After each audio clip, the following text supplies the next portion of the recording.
ఇప్పుడు మళ్ళీ ఈ చిన్ని బిజినెస్ కోసం అయితే నా వేటైతే మళ్ళీ మొదలైంది. వేటాడి వేటాడి మనకు కావాల్సిన దగ్గర అయితే స్టాక్ తీసుకురావడానికైతే వెళ్తున్నాము. ఈ పార్సెల్ మళ్ళీ నా చేతికి రావడానికైతే మళ్ళీ 1 ఇయర్ అయితే పట్టింది. ఆల్రెడీ శారీ బిజినెస్ అయితే చేశా.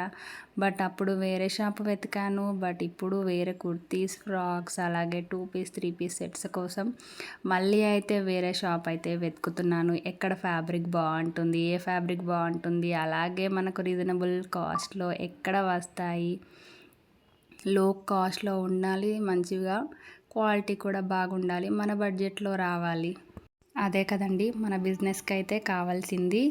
ఇంకా వెళ్తూ వెళ్తూ దారిలో అయితే మహంకాళి అమ్మవారు అయితే దర్శనం ఇచ్చారు. అమ్మవారు కనిపించాక ఇంకా దండం పెట్టుకోకుండా ఉంటామా? అమ్మవారి దగ్గరికి అయితే వెళ్ళి మంచిగా దండం పెట్టుకొని ఈ బిజినెస్ అయితే మళ్ళీ స్టార్ట్ చేశాను. నిన్నైతే నమ్ముకొని ముందుకు నడుస్తున్నాను. దేవుడి ఆజ్ఞ లేనిదే ఏది అయితే జరగదు అంటారు కదా.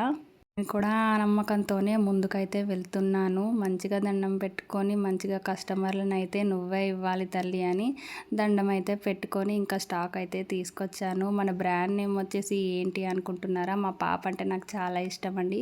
సో మా పాప పేరు మీదనే హంసిక కలెక్షన్స్ అని అయితే ఓపెన్ చేశాను. మన పేజ్ని ఫాలో చేయండి. ఇంకా రేపటి నుంచి అయితే మంచి మంచి కలెక్షన్తో మన బడ్జెట్లో మీ ముందుకైతే వస్తాను. Do follow. Thanks for watching.